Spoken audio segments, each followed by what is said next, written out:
Assalamualaikum warahmatullahi wabarakatuh.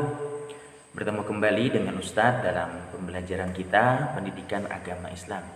Kepada Anda semua, bagaimana kabarnya hari ini? Semoga masih semangat, masih rajin menuntut ilmunya, terutama pembelajaran pendidikan agama Islam. Jadi hari ini kita melanjutkan kembali ya pembelajaran pendidikan agama Islam kita. Terus gali potensi diri Anda semua supaya menjadi anak-anak yang hebat, anak-anak yang berilmu tinggi dan membanggakan bagi orang tua dan para gurunya. Jadi langsung saja hari ini kita lanjutkan kembali pembelajaran kita. Silahkan Anda semua buka buku pendidikan agama Islamnya. Tapi sebelum memulai pembelajaran, Ustaz ingin mengingatkan kembali kepada Anda semua agar selalu menjaga kesehatan, menjaga kebersihan daerah pandemi seperti ini. Jangan lupa cuci tangan pakai sabun, keluar rumah menggunakan masker, dan melaksanakan protokol-protokol kesehatan yang sudah disampaikan oleh pihak pemerintah. Serta terus melaksanakan pembiasaan-pembiasaan yang sudah disampaikan, baik itu sholat berjamaah, sholat duha, sholat ibadah-ibadah yang lainnya, supaya menjadi kebiasaan kita dalam kehidupan sehari-hari. Dan jangan malas juga membantu orang tua di rumah, supaya ilmu yang dituntut, ilmu yang dicari mendapatkan keberkahan daripada Allah Subhanahu wa taala. Dan sebelum memulai pembelajaran, agar selalu berdoa, memohon kepada Yang Maha Kuasa agar selalu dimudahkan dan dilancarkan dalam menuntut ilmunya, terutama pendidikan agama Islam pada hari ini yang kita lanjutkan kembali pembelajarannya. Jadi terus simak materinya yang saya sampaikan pada hari ini. Semoga nanti Anda semua dapat memahami materi yang saya sampaikan. Selanjutnya kita masuki saja kepada pembelajaran kita. Selanjutnya kita masuki kepada kompetensi dasar kita. 1.10 menunaikan salat jamaah kasar ketika bepergian jauh atau musafir sebagai implementasi dari pemahaman ketaatan dalam beribadah. 2.10 menghayati perilaku disiplin sebagai implementasi dari pelaksanaan salat jamaah kasar. 3.10 memahami ketentuan salat jamaah kasar. 4.10 mempraktekkan salat jamaah dan kasar. Itulah kompetensi dasar kita pada hari ini. Mudah-mudahan bisa tercapai dan Anda semua memperoleh ilmu yang sebagaimana disampaikan dalam kompetensi dasar.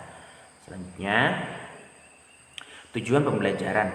Yang pertama, tujuan pembelajaran kita, Anda semua mampu menunjukkan tata cara salat jamaah kasar. Yang kedua, melaksanakan salat jamaah kasar sebagai implementasi dari pemahaman ketaatan beribadah.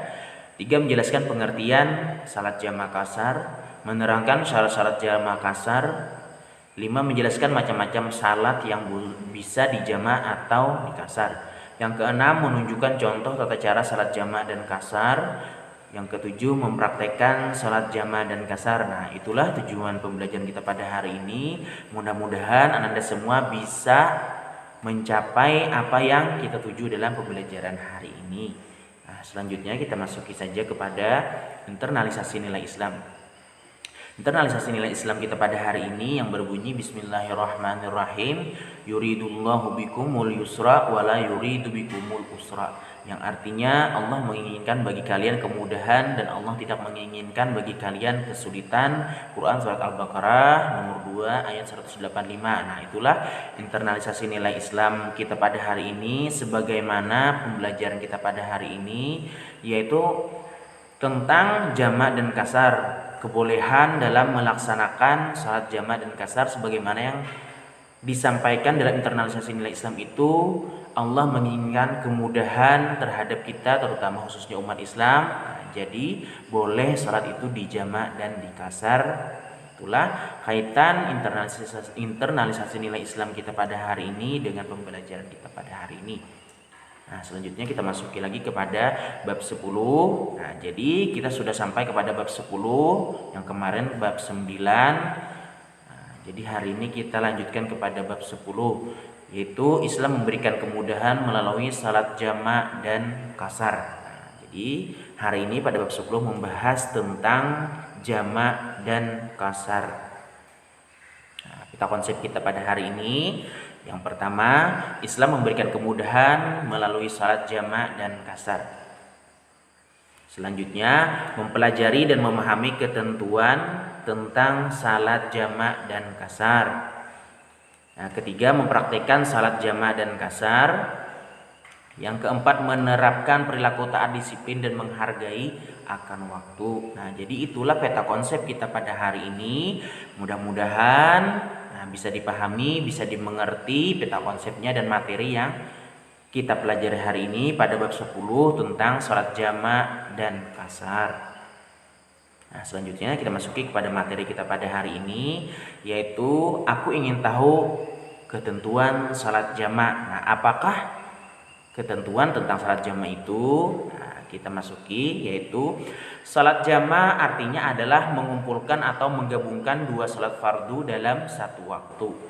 Nah, jadi Anda semua, salat jamak itu adalah perkumpulan atau boleh mengumpulkan dua waktu salat dalam satu waktu. Umpamanya salat zuhur dengan salat asar, salat maghrib dengan salat isya. Nah, itu boleh dikerjakan dalam satu waktu. Umpamanya salat zuhur dikerjakan di waktu asar atau waktu asar dikerjakan di waktu zuhur. Nah, itu boleh. Begitu juga seterusnya. Salat jamak terbagi dua macam. Nah, jadi yang pertama jamak takdim, yang kedua jamak takhir. Hukum salat jamak adalah boleh. Artinya kebolehan kita dalam melaksanakan salat jamak, baik itu jamak takdim ataupun jamak takhir. Dan sangat dianjurkan bagi orang yang sedang musafir atau dalam perjalanan, tapi dengan beberapa syarat diantaranya. Jadi boleh kita melaksanakan salat jamak atau mengumpulkan dua waktu sembahyang dalam satu waktu. Nah, itu ketika dalam perjalanan atau ketika sedang musafir, tapi harus lengkap persyaratannya. Diantaranya adalah yang pertama, jarak tempuh perjalanan harus 8 sampai 89 km. Nah, itulah jarak yang boleh kita melaksanakan salat jamak. Kalau kurang daripada itu maka tidak boleh. Maka harus lebih daripada itu atau tepat waktu 80 sampai 89 km perjalanan. Nah, kalau untuk dari sini, mungkin dari sini sampai ke Martapura, atau dari Balangan sampai ke Martapura, atau dari Barabai sampai ke Martapura. Nah, itu sudah boleh dilaksanakan salat jamak baik zuhur dengan asar ataupun maghrib dengan isya. Nah, itu boleh, kita sudah melaksanakan salat jamak. Yang kedua, perjalanan tidak maksiat. Nah, artinya perjalanan itu memang keperluan, baik itu untuk bepergian silaturahmi atau ziarah. Nah, itu boleh kita melaksanakan jamak. Nah, tapi kalau untuk maksiat itu tidak boleh. Umpamanya seperti menonton konser nih, apalagi nih sekarang kan marak konser-konser Korea atau konser-konser musik yang lainnya, ataupun yang tujuannya itu maksiat, menuju kepada tempat-tempat kemaksiatan. Nah, itu tidak boleh melaksanakan jamak. Nah, jadi kira aja kan Anda pikir karena yang penting dalam perjalanan boleh mengerjakan jamak. Nah, tidak boleh, tapi harus cukup persyaratan perjalanannya itu tidak boleh maksiat. Itu yang ketiga, sakit atau dalam kesulitan. Nah, jadi apabila kita sedang sakit atau dalam kesulitan yang lainnya, maka boleh juga mengumpulkan sembahyang dalam satu waktu. Yang keempat, salat yang dijamah harus salat adaan, bukan salat qadaan. Nah, jadi harus salat adaan artinya salat tunai seketika itu, tidak boleh salat qadaan. Yang dimaksud dengan salat qadaan itu adalah salat bayar hutang atau salat yang tidak dikerjakan di waktu kemarin. Umpamanya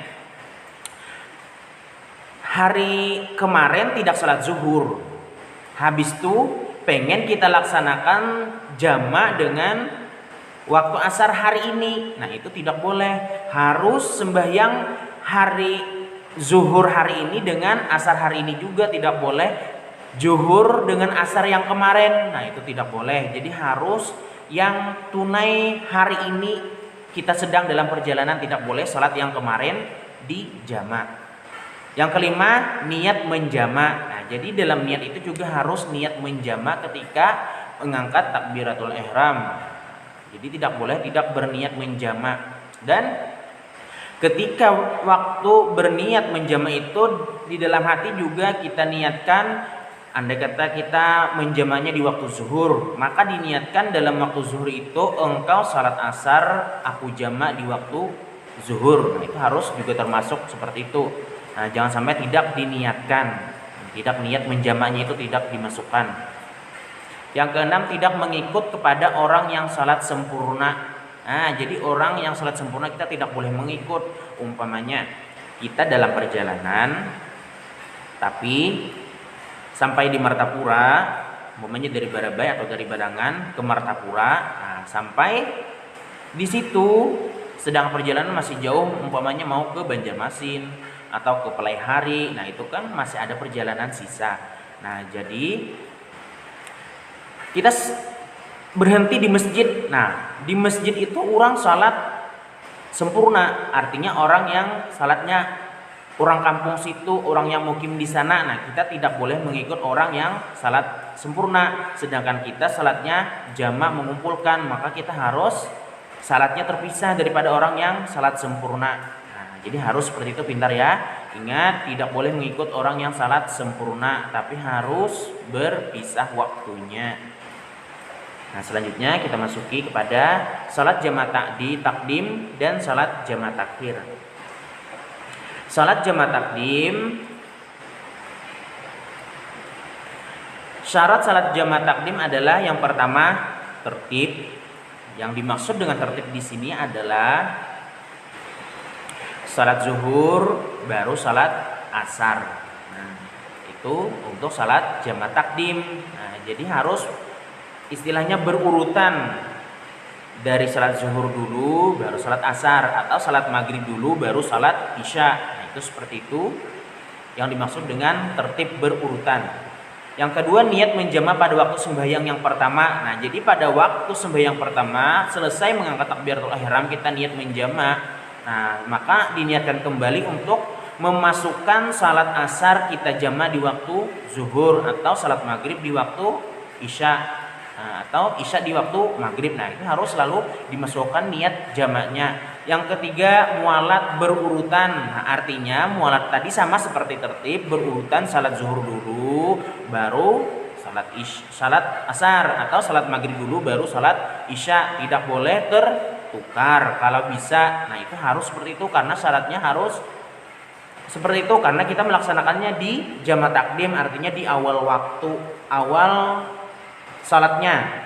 Nah, kayak zuhur kan dengan asar, maka harus zuhur lebih awal baru salat asar. Maghrib dengan isya, maka maghrib dulu baru salat isyanya. Nah, jadi seperti itu, harus tertib, harus ada punya niat menjama, dan harus mualat itu berurutan antara salatnya zuhur dengan asar, maghrib dengan isya.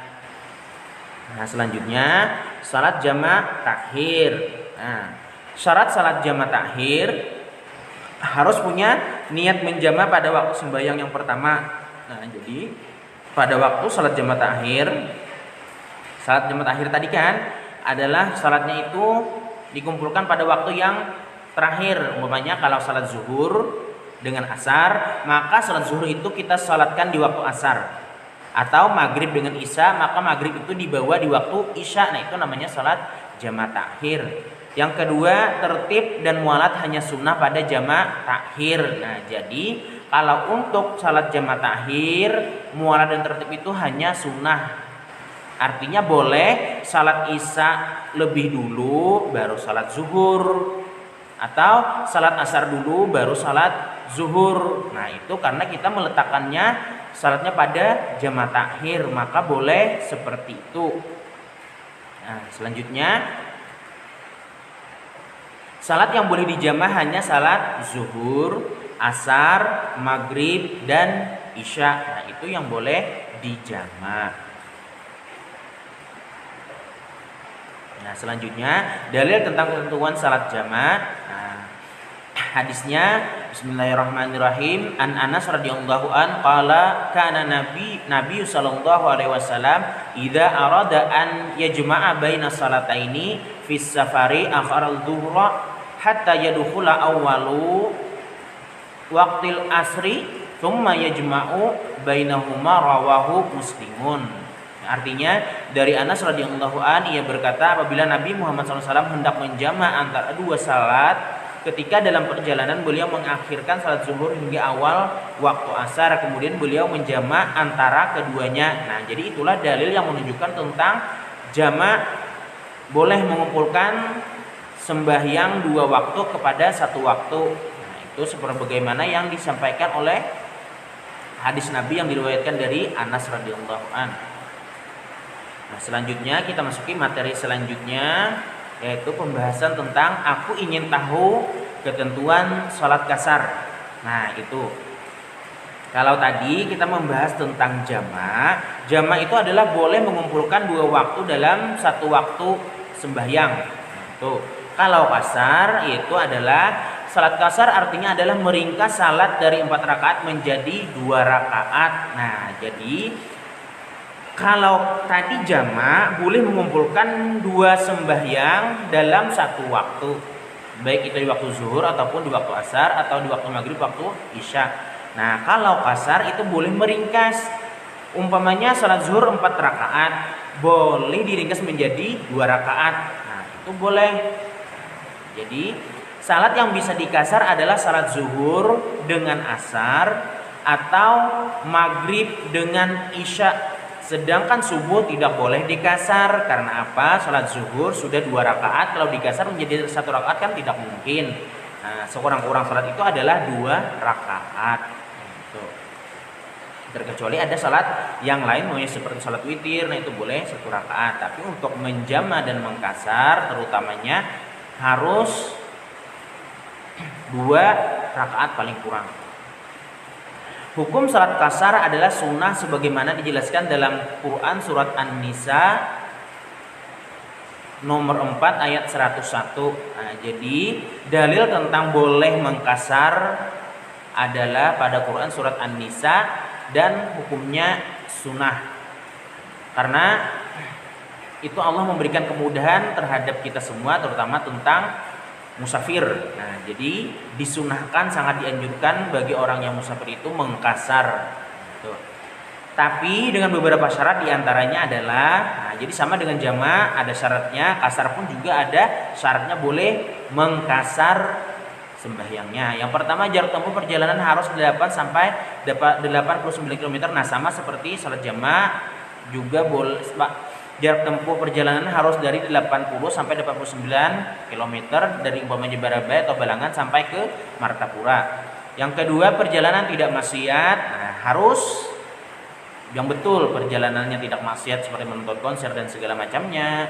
Yang ketiga, salat yang dikasar harus salat adaan bukan salat padaan. Nah, jadi sama seperti salat jamaah tadi, yang dikerjakan salat kasar itu harus salat tunai, tidak boleh salat padaan atau salat bayar hutang atau salat yang kemarin. Itu tidak boleh, harus salat yang hari ini memang kita laksanakan dalam perjalanan. Yang keempat, niat mengkasar ketika takbiratul ihram. Nah, jadi niat mengkasar itu ketika takbiratul ihram, ketika kita mengucap Allahu Akbar. Nah, di situ kita letakkan niat mengkasar. Nah, sajaku mengkasar salat zuhur 2 rakaat fardu karena Allah Ta'ala. Harus seperti itu. Yang kelima, tidak mengikut kepada orang yang salat sempurna. Nah, juga tidak boleh mengikut kepada salat yang sempurna, maka kita harus berpisah. Nah, tidak boleh mengikut orang yang salat sempurna. Yang keenam, tidak mengqada salat yang kelupaan di masa tidak musafir. Nah, jadi tidak boleh juga mengqada salat kelupaan yang di masa tidak musafir. Artinya salat yang kemarin dikasar pada hari ini. Nah, itu tidak boleh. Harus yang seketika hari ini kita dalam perjalanan, maka seketika itu juga boleh salat dikasar, tidak boleh salat yang kemarin atau salat mengqada. Nah, itu tidak boleh. Ingat selalu ya, pintar ya. Ingat selalu Anda semua tata cara dalam salat jamaah ataupun salat kasar harus selalu diperhatikan karena ini sangat penting. Nah, terutama ananda-ananda yang sering bepergian untuk silaturahmi dan yang lainnya, maka harus selalu tahu dan mengenal bagaimana cara menjamaah dan mengkasar sembahyang. Selanjutnya kita masuki kepada dalil tentang ketentuan salat qasar. Nah, ini ada dalilnya. Bismillahirrahmanirrahim. Wa idza darabtum fil ardi falaisa 'alaikum junahun an taqsuru minas salati in khiftum ay ya'tinakumul ladzina kafaru innal kafirina kanu lakum aduwam mubina. Yang artinya, dan apabila kamu bepergian di muka bumi, maka tidaklah mengapa kamu mengkasar salatmu atau meringkas tadi jika kamu takut diserang oleh orang-orang kafir. Sesungguhnya orang-orang kafir itu adalah musuh yang nyata bagi kamu. Quran surat An-Nisa nomor 4 ayat 101. Nah, jadi itu dalil yang menunjukkan boleh kita melaksanakan salat qasar. Selanjutnya kesimpulan. Nah, memasuki kepada kesimpulan kita pada hari ini adalah yang pertama, dalam keadaan sedang bepergian atau keadaan darurat maka boleh seseorang untuk menjama dan mengkasar salatnya. Nah, jadi sebagaimana persyaratan antara jama dan kasar itu harus mencukupi, terutama dalam bepergian. Salat jama adalah salat yang boleh dikumpulkan pada satu waktu. Nah, jadi salat jama boleh mengumpulkan sembahyang dalam satu waktu. Selanjutnya salat qasar adalah salat yang boleh diringkas seperti halnya 4 menjadi 2. Jadi boleh meringkas sembahyang jika mengqasar. Salat yang boleh dijama atau dikasar adalah salat zuhur, asar, maghrib, dan isya. Nah, itu boleh dijama. Salat yang tidak boleh dikasar adalah salat maghrib dan subuh. Nah, jadi salat maghrib dan subuh tidak boleh dikasar. Jadi maghrib itu walaupun kita dalam keadaan mengkasar tetap 3 rakaat, tidak boleh 2 rakaat. Nah, dikurang, tidak boleh, tetap lengkap 3 rakaat. Tapi salat isyanya boleh 2 rakaat dan salat subuh juga tidak boleh diringkas, tetap 2 rakaat. Selanjutnya, dalam melaksanakan salat jama atau kasar seseorang harus melengkapi dulu beberapa syarat supaya boleh melaksanakan salat jama ataupun kasar. Nah, jadi sebagaimana persyaratan daripada jama ataupun kasar, maka harus lengkap persyaratannya dahulu, maka baru boleh melaksanakan salat jama dan kasar. Harus dalam perjalanan sekian-sekian berapa, tujuannya untuk apa, itu harus lengkap. Kalau tidak lengkap maka tidak boleh melaksanakan jama ataupun kasar. Nah, selanjutnya penutup. Nah, sampai di sini dulu materi yang dapat Ustadz sampaikan. Sampai di sini dulu pembelajaran pendidikan agama Islam kita pada hari ini. Sampai bertemu kembali di pembelajaran pendidikan agama Islam selanjutnya. Mudah-mudahan materinya bisa dipahami, mudah-mudahan materinya bisa dimengerti oleh ananda semua, dan ananda semua mendapat ilmu yang manfaat, ilmu yang barokah, khususnya pendidikan agama Islam. Oke, sampai bertemu kembali ya pembelajaran pendidikan agama Islam selanjutnya. Akhir kalam, assalamualaikum warahmatullahi wabarakatuh.